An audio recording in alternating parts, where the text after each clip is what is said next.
Link ہے اس کا بے انتہا سب لنک. سے. جی اگر کسی کا خدا نخواستہ جگر خراب ہوتا ہے، جس کو ہم عام اصطلاح میں جب جگر سکڑ جاتا ہے، جسے ہم عام اصطلاح میں سیروسس آف لیور کہتے ہیں، یعنی جگر کا سکڑنا، پاکستان میں اس کی کامن ریزن ہے ہیپیٹائٹس بی اور سی، لیکن دنیا بھر میں اور وجوہات ہیں، جیسے شراب نوشی یورپ میں، دواؤں کا زیادہ استعمال، بیجا استعمال، کچھ غذائیں ایسی جن سے جگر خراب ہوتے ہیں، جگر پہ چکنائی آ جانا جو کہ اب پاکستان میں بڑھتا جا رہا ہے.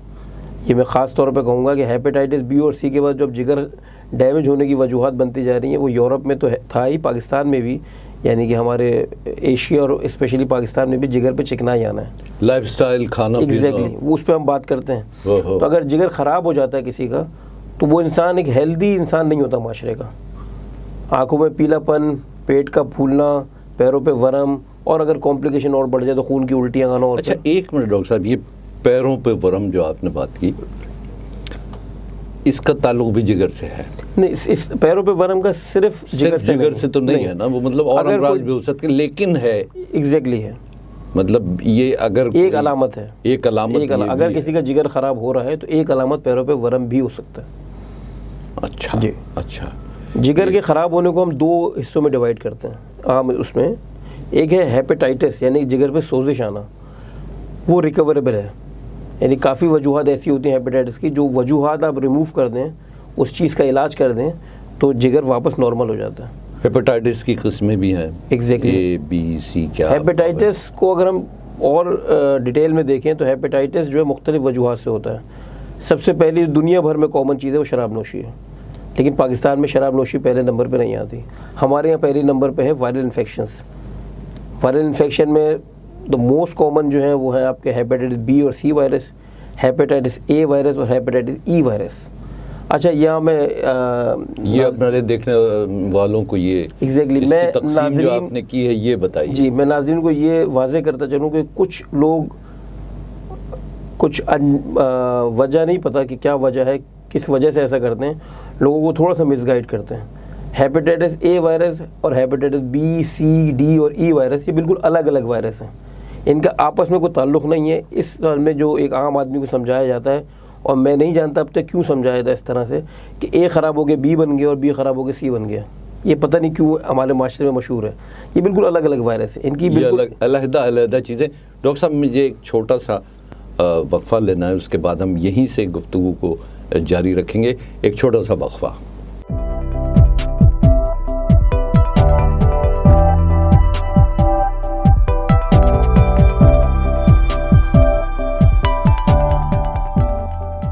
جی ویلکم بیک.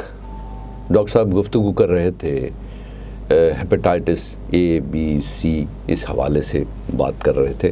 ہم نے وقفہ لیا اور اب یہیں سے ہم اپنی گفتگو کو آگے بڑھاتے ہیں. جی ڈاکٹر صاحب آپ کچھ تقسیم ان کی کر رہے تھے. میں یہ کہہ رہا تھا کہ ان وائرسز کی مولیکولر ساخت بالکل ڈیفرنٹ ہے اگر مائکرو بایولوجی کے حساب سے دیکھیں، لیکن ان کے پھیلنے کا طریقہ اور ان کا علاج وہ علیحدہ ہے. علیحدہ ہے. مثلاً ہیپیٹائٹس اے اور ہیپیٹائٹس ای یہ غذا کے ذریعے انسان کے یا پانی کے ذریعے یا غذا کے ذریعے انسان کے جسم میں جاتے ہیں میدے سے اور پھر جگر پہ حملہ آور ہوتے ہیں. ہیپیٹائٹس اے اور ہیپیٹائٹس ای.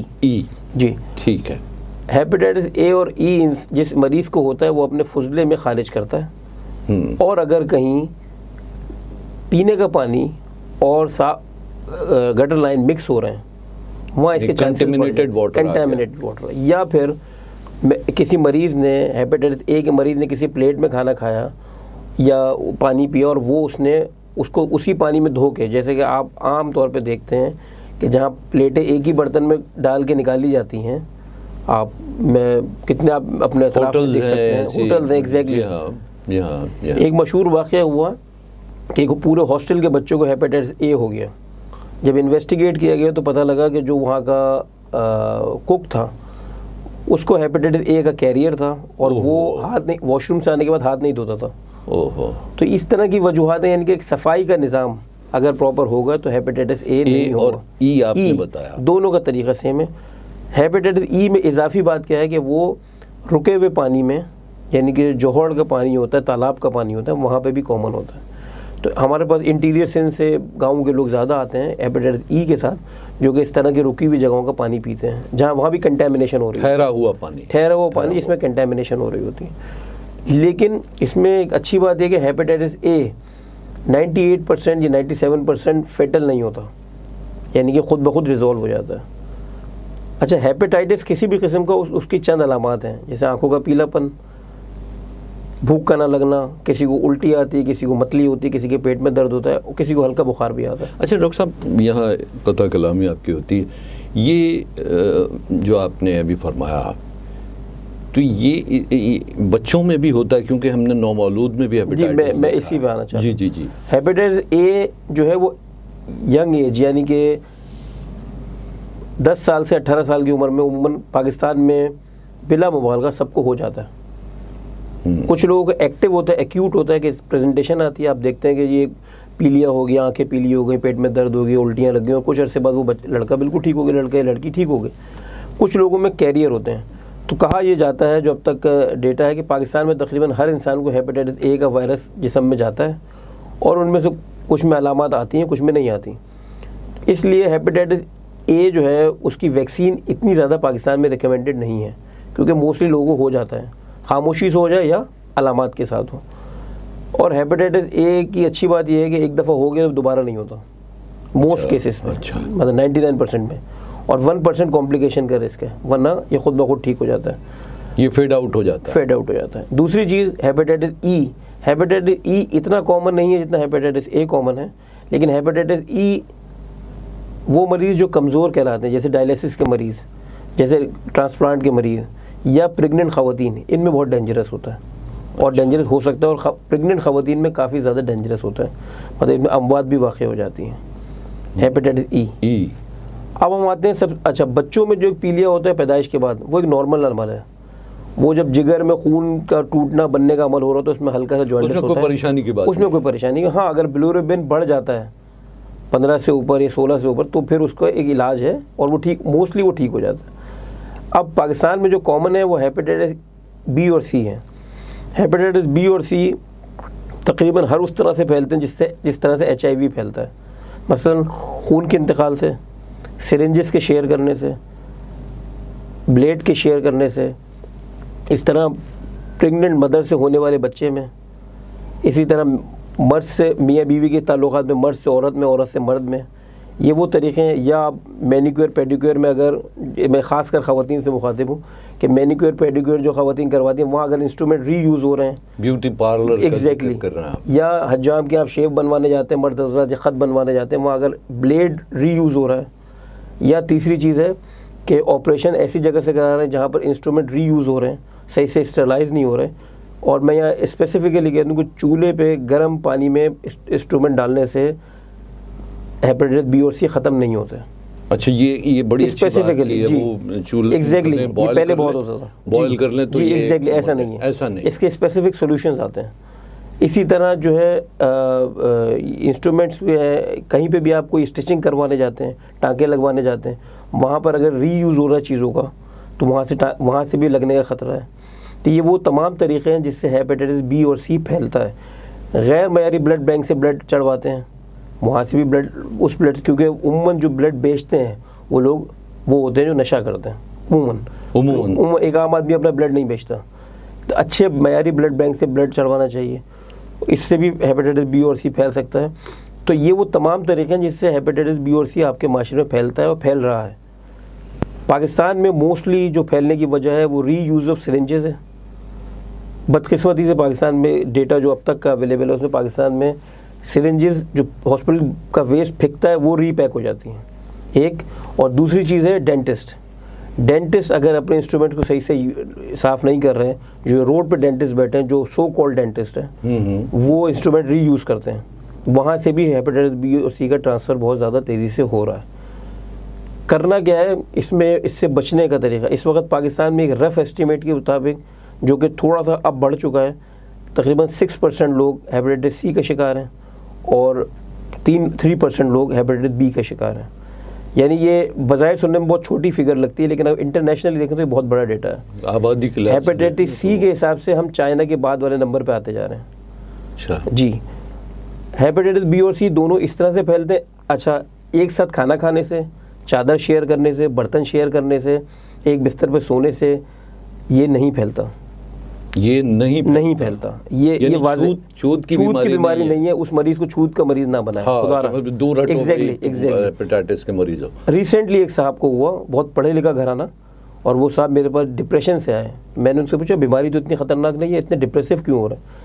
تو ان کا کہنا یہ تھا کہ مجھے گھر والوں نے بالکل الگ کمرہ کر دیا ہے, میرے پاس کوئی آتا نہیں, مجھ سے کوئی بیٹھ کے بات نہیں کرتا, اور میرے ساتھ کھانا چھوڑ دیا, مجھے الگ کر دیا. تو ان کے گھر والوں کو کافی ہمیں کاؤنسل کرنا پڑا کہ یہ اس طرح سے نہیں لگتا. خدا رہا کیا کس طرح سے بچنا ہے؟ ریزر ہمیشہ حجام کی دکان پہ جائیں تو وہاں دیکھیں اپنے سامنے کہ یا اپنا ریزر لے جائیں یا بلیڈ چینج کروائیں.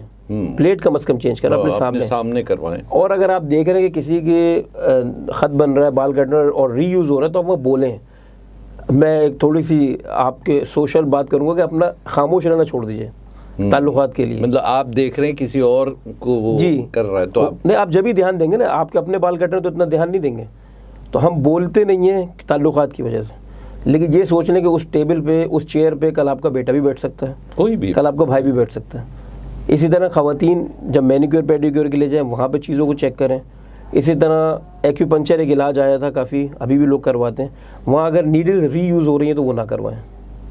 اچھا جی, وہ ظاہر ہے ایگزیکٹلی نقصان کرے گی. تیسری چیز یہ ہے کہ آپ جب کہیں آپریشن کرانے جاتے ہیں کسی اچھے ادارے میں جائیں. اگر آپ کوئی ٹیسٹ کروانے جاتے ہیں تو اچھے ادارے سے جائیں, اور بلڈ کبھی ایسی جگہ سے نہ لیں جہاں سے آپ کو خریدنا پڑے. بلڈ وہاں سے لیں جہاں سے آپ سے وہ ڈونر مانگے, تو وہاں سے آپ ہمیشہ بلڈ لیں. کسی کو دے خون اور پھر آپ. اور ہیپیٹائٹس سی کا علاج پہلے بہت مشکل تھا, اب ایک آسان علاج آ چکا ہے. اور ہیپیٹائٹس بی کا بھی علاج, مکمل علاج لمبا ہے ہیپیٹائٹس بی کا. ہیپیٹائٹس سی کا علاج 3 مہینے کا علاج آ چکا اگر وقت پہ ہم پک کر لیں. یعنی اگر تھوڑی سی غفلت ہو جائے جی تو پھر یہ کہاں پہنچ سکتی ہے بات؟ اگر ہم ہیپیٹائٹس بی اور سی کو آزاد چھوڑ دیں تو جگر خراب ہو جاتا ہے, جس کو سیروسس آف لیور کہتے ہیں. جگر سکڑ جاتا ہے جو ارریورسیبل ہے, یعنی پھر واپسی ممکن نہیں ہے. پھر ایک وقت کے بعد جگر کی تبدیلی کی ضرورت پڑتی ہے لیور ٹرانسپلانٹ کی. یا ایک چیز ایڈ کرتا چلوں کہ ہمارا جو جیکاباد اور سندھ کی پٹی ہے وہاں پر ہیپیٹائٹس بی کے ساتھ ڈی بھی ہوتا ہے. اگر بی ہوگا تو ڈی ہونے کے چانس ہے. ڈی پہ ہم ڈاکٹر صاحب ضرور آپ بات کیجیے گا. اپنے دیکھنے والوں سے یہ ایک چھوٹی سی وقفے کی درخواست کروں گا, ایک چھوٹا سا وقفہ, اس کے بعد ہم ڈاکٹر صاحب واپس آتے ہیں, بات یہیں سے ہم کیری کریں گے.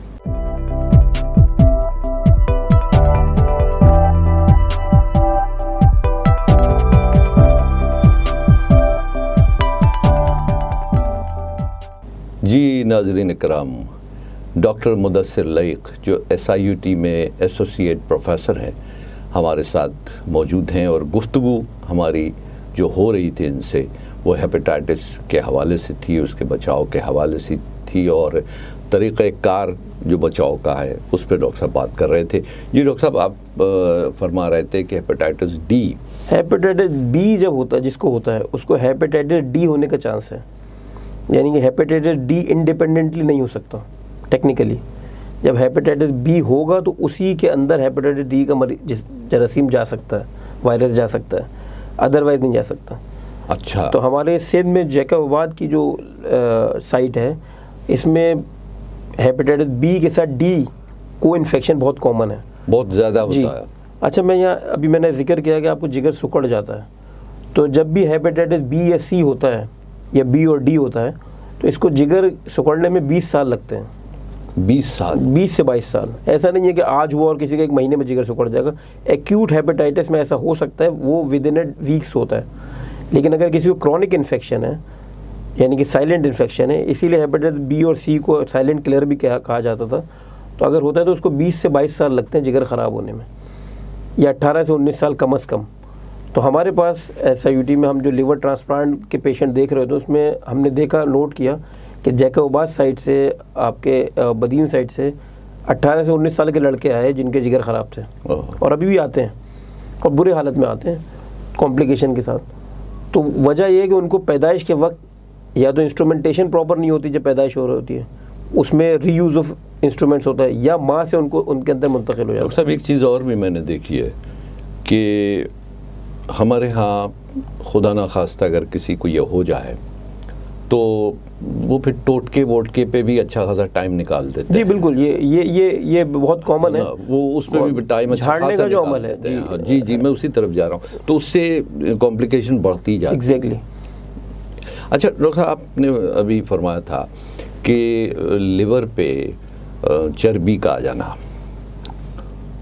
یہ کیسے اس سے بچایا جا سکتا ہے؟ کیونکہ دیکھیے ایک آرگن مجھے نظر نہیں آ رہا، ٹھیک ہے نا، چہرہ تو میں آئینے میں دیکھ رہا ہوں کہ بھئی یہ لگ گیا، یہ جو آرگن چھپے ہوئے ہیں اندر ہیں نظر نہیں آ رہے، چربی کتنی آ گئی نہیں پتہ، اس کے سمٹمز کیا ہیں اور اس سے کیسے بچا جائے؟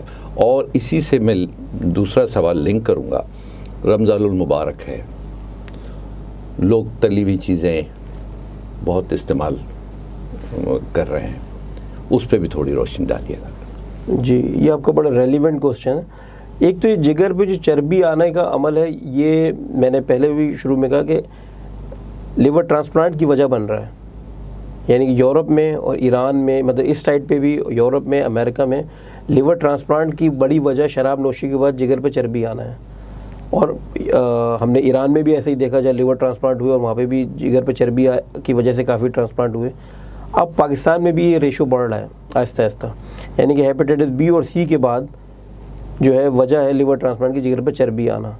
جگر پہ چربی آنے کی بہت ساری وجوہات ہیں، جیسے خود ہیپیٹائٹس سی کا انفیکشن، لیکن اس سے زیادہ جو کامنلی ہم یہ دیکھ رہے ہیں وہ ہے ہمارا پور لائف اسٹائل۔ اس کے علاوہ کچھ اور بیماریاں، ورزش کا نہ ہونا، جی بالکل، اس میں کچھ اور بیماریاں ہیں جو بہت زیادہ کامن نہیں ہیں، جیسے ولسن ڈیزیز ہے، کچھ اور بیماریاں جن سے جگر پہ چربی آتی ہے، لیکن ہمارے یہاں جو کامنلی آ رہا ہے وہ آ رہا ہے ہمارا لائف اسٹائل۔ اچھا، اس میں حیرت انگیز طور پہ بہت موٹا ہونا بھی ضروری نہیں ہے کہ بہت موٹا آدمی ہوگا اس کے جگر پہ چربی ہوگی، ایسا نہیں ہے۔ اس میں ہم یہ دیکھ رہے ہیں کہ جو شوگر کے پیشنٹ ہیں ان کی شوگر اگر انکنٹرولڈ ہے تو ان کی جگر پہ چربی آ جاتی ہے۔ اچھا جی، اچھا۔ دوسرا ہم یہ دیکھ رہے ہیں وہ جو سیڈنٹری لائف اسٹائل ہے، وہ سیڈنٹری لائف اسٹائل کی وجہ سے جگر پہ چربی آ جاتی ہے۔ مثلا سیڈنٹری لائف اسٹائل کا مطلب پیدل نہ چلنا، بے وقت کھانا کھانا، ایسے کھانے کھانا جن میں چکنائی کا ریشو زیادہ ہے، یا زیادہ کھانا کھانا، چاہے آپ چکنائی نہیں کھا رہے لیکن زیادہ کھانا کھا رہے ہیں، اور زندگی میں کسی بھی قسم کی ایکسرسائز کا نہ ہونا۔ یہاں میں ایک چیز کہوں گا، جو میں اس پہ کوئی ریسرچ لکھی ہوئی نہیں ہے یا میرے پاس کوئی ڈیٹا نہیں، لیکن میرا تجربہ جو ہے وہ یہ ہے کہ میں کم از کم کراچی میں اور انٹیریئر میں بھی دیکھ چکا ہوں کہ رات کا کھانا کھانے کی بات شروع ہو رہی ہے رات 10 بجے کے بعد، جو انتہائی صحت کے لیے نقصان دہ ہے۔ ہم رات کا کھانا کھانے کی بات شروع کر رہے ہیں رات 9 یا 10 بجے کے بعد، تو رات کا کھانا اگر آپ اتنی دیر سے کھائیں گے تو یہ کھانا ہضم ہونا مشکل ہو جاتا ہے، تو جلدی کھایا جائے، جلدی کھایا جائے۔ جگر کی چربی، اگر آپ چاہتے ہیں کہ جگر کی پہ چربی نہ ہو، اس کی علامات کیا ہیں؟ اس کی علامات ہیں کہ کبھی کبھی کوئی علامات نہیں ہے، لیکن علامات اگر ہوں گی تو وامٹ کا آنا، معدے پہ بھاری پن کا احساس رہنا۔ جو مریض کی پہلی شکایت ہوتی ہے وہ کہتا ہے مجھے اپنے معدے پہ بھاری پن، پیٹ بھرا لگ رہا ہے، بھاری بھاری لگ رہا ہے۔ نہیں، ایک تو یہ کبھی یہ محسوس ہو سکتا ہے کہ پیٹ بھرا ہوا ہے، جی، پیٹ بھرا لگ کھانے کی اگر الٹرا ساؤنڈ پہ لیور فیٹی آتا ہے تو اس کو کہتے ہیں non alcoholic fatty liver disease, لیکن اگر اس میں سوزش شروع ہو گئی، یعنی اگلا سٹیپ ہے فیٹی لیور ہوتا ہے، پھر جگر میں سوزش شروع ہوتی ہے، جب سوزش شروع ہو گئی تو اب ایل ایف ٹی خراب ہوتے ہیں، اب معاملہ خرابی کی طرف جا رہا ہے، یعنی کہ اگر آپ نہیں روکا تو جگر خراب ہو جائے گا۔ خوش قسمتی سے یہ ریورسیبل چیز ہے، یعنی کہ اگر کسی کا لیور ڈیمیج ہونا شروع ہو گیا اور اس نے پریکاشنز شروع کر لی، مثلا رات کا کھانا جلدی کھائیں، ایک کوئی وقت ضرور رکھیں چہل قدمی کا 40 سے 45 منٹ، اور کھانے میں تلی ہوئی چیزوں کو بالکل بند کر دیں۔ اب رمضان میں تو یہ بہت زیادہ، نہیں، میں اس طرف آتا ہوں، تلی ہوئی چیزوں کو بالکل بند کر دیں، اور اس تلی ہوئی چیزوں میں زنگر برگر بھی آتا ہے، میں اپنے نوجوانوں سے مخاطب ہوں، اس میں پیزا بھی آتا ہے، اس میں مایونیز بھی آتا ہے، یعنی وہ ساری چیزیں جو آپ کے معدے میں جا کے دیر سے ہضم ہوتی ہیں وہ جگر پہ چربی کا باعث بنتی ہیں، سمپل ورڈز میں۔ تو اس میں کرنا کیا ہے کہ ایک تو ایکسرسائز کو بڑھانا ہوگا، جو جوان ہیں وہ اپنا کھیل کود بڑھائیں، جم جانا شروع کریں، ایکسرسائز بڑھائیں، جو لوگ واک کریں، جو لوگ ایکسرسائز نہیں کر سکتے وہ واک کریں، کم از کم واک ضرور کریں، اور رات کا کھانا جلدی کھائیں، کھانے میں سبزیوں کو پروموٹ کریں، اپنے بچوں کو، اپنے جوانوں کو اس طرف راغب کریں کہ وہ سبزی، اگر وہ چکن کے شوقین ہیں، گوشت کے شوقین ہیں، تو سبزی کے ساتھ کھلائیں۔ اور تیسری چیز کہ پھلوں کا استعمال بڑھائیں، یعنی پھل اور سبزی، ہری سبزی اور پھل۔ ہری سبزی میں بھنڈی، پالک، ترئی، لوکی اور کھیرا، سیلڈ، دہی اور پھل، جو موسم کا پھل ہے، جو بھی موسم کا پھل ہے اس کو ضرور کھائیں۔ دن میں ایک دفعہ اس پھل کو ضرور کھائیں. تو یہ وہ چیزیں جس سے جگر پہ چربی کے امکانات کم ہو سکتے ہیں. رمضان کا یہ تعلق ہے, رمضان میں سصرف یہ کہنا چاہوں گا ناظرین سے کہ اگر آپ یہ چاہتے ہیں, جو کہ ہم بہت زیادہ دیکھتے ہیں رمضان میں, بدہضمی کی شکایت بہت ہوتی ہے, سینے میں جلن, ہر آدمی سینے میں جلن کم کرنے کی دوا کھا رہا ہوتا ہے, اور وہ کہہ رہا ہوتا ہے سحری کے بعد کھٹی ڈکاریں آتی ہیں, منہ میں کڑوا پانی آتا ہے, روزہ ٹوٹ جاتا ہے لوگوں کا. تو اس کی وجہ کیا ہے؟ جو اس کی بنیادی وجہ میں نے ذاتی طور پر سمجھی اور دیکھا ہے وہ یہ ہے کہ اب افطار کا ٹائم ہے تقریباً 7:30 سے 7:45 کا ٹائم. تو ہمارے یہاں کیا ہوتا ہے کہ بھرپور سے افطار کرتے ہیں, اس کے بعد 11 بجے کھانا کھاتے ہیں. یہ میجر ڈیفیکٹ ہے.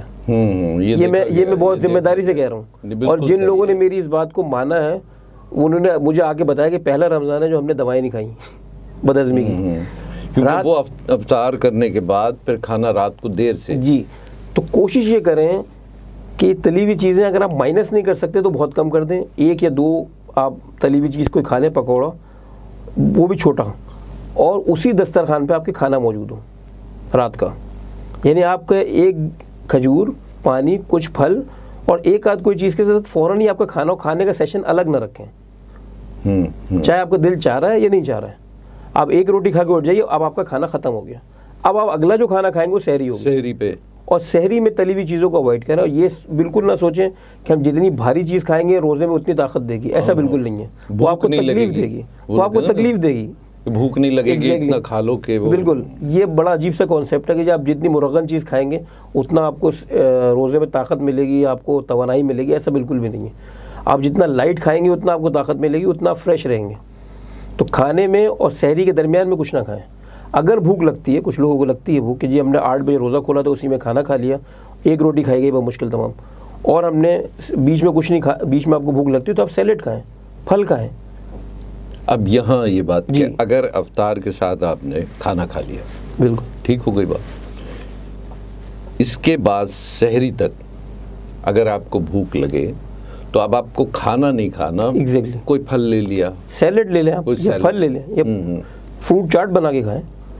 اور یہاں یہ بھی ایڈ کرتا چلو خدا رہا فروٹ چاٹ پہ شکر نہ ڈالیے, چینی نہ ڈالیے, یہ بڑی نقصان دہ چیز ہے. اور یہ ضرور ڈالی جاتی ہے. جو اللہ نے مٹھاس دی ہے وہ دیجیے اپنے بچوں کو بھی اور اپنے گھر والوں کو.